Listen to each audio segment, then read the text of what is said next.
നന്നായിട്ട് പഴുത്ത പഴവും അതേപോലെ തന്നെ പാലും കൊണ്ടൊക്കെ നല്ല അടിപൊളി സ്വീറ്റ് റെസിപ്പി നമുക്ക് റെഡിയാക്കി എടുക്കാം കേട്ടോ. അതിനായിട്ട് ഇതേപോലെ പഴം ചെറുതായിട്ട് ഒന്നുകൂടെ കട്ട് ചെയ്ത് വെക്കുന്നുണ്ട്.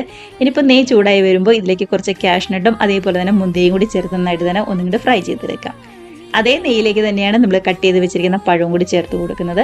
നന്നായിട്ട് ഒന്നും കൂടി ചൂടായിട്ട് വരുമ്പോൾ 2 ടേബിൾ സ്പൂൺ പഞ്ചസാരയും കൂടി ചേർത്ത് കൊടുക്കുന്നുണ്ട്. ശരിക്കും നല്ലോണം ഒന്നും കൂടി മൊരിഞ്ഞ് വരുമ്പോൾ അതും മറ്റൊരു പ്ലേറ്റിലേക്ക് മാറ്റി കൊടുക്കുന്നുണ്ട് കേട്ടോ. ഇനി ഇതേ പാനിലേക്ക് തന്നെ ഒരു 1 ലിറ്റർ പാലും കൂടി ചേർത്ത് നന്നായിട്ടൊന്ന് തിളപ്പിച്ചെടുക്കാം. പാലൊക്കെ ഒന്നും കൂടി കുറുകി വരാനായിട്ട് ഒരു 1.5 ടേബിൾ സ്പൂൺ കോൺഫ്ലവറും അതേപോലെ തന്നെ 1 ടേബിൾ സ്പൂൺ പാൽപ്പൊടിയും ഇതേപോലെ പാലും കൂടി ചേർത്ത് നന്നായിട്ട് തന്നെ ഒന്നും കൂടി മിക്സ് ചെയ്ത് തിളച്ച് വന്ന പാലിലേക്ക് ചേർത്ത് കൊടുക്കുക കേട്ടോ. കോൺഫ്ലവറിന് പകരം വേണമെന്നുണ്ടെങ്കിൽ അരിപ്പൊടിയാണെന്നുണ്ടെങ്കിലും ചേർത്ത് കൊടുത്താൽ മതി. മധുരത്തിനായിട്ട് പഞ്ചസാരയും അതേപോലെ തന്നെ നമ്മൾ റെഡിയാക്കി വെച്ചിരിക്കുന്ന പഴവും കാഷ്നട്ടും കൂടെ തന്നെ ടേസ്റ്റിന് വേണ്ടി കുറച്ച് ഏലക്കപ്പൊടിയും കൂടി ചേർത്ത് കൊടുക്കുന്നുണ്ട്. ഇതെല്ലാം കൂടി നന്നായിട്ടൊന്ന് യോജിച്ച് ചൂടായി വന്നതിന് ശേഷം ഗ്യാസ് ഓഫ് ചെയ്യാവുന്നേ ഉള്ളൂ. വലിയ ചൂടൊക്കെ ഒന്ന് ആറി കഴിയുമ്പോൾ നമുക്ക് സെർവ് ചെയ്ത് കഴിക്കാവുന്നതേ ഉള്ളൂ. ട്രൈ ചെയ്ത് നോക്കാം കേട്ടോ.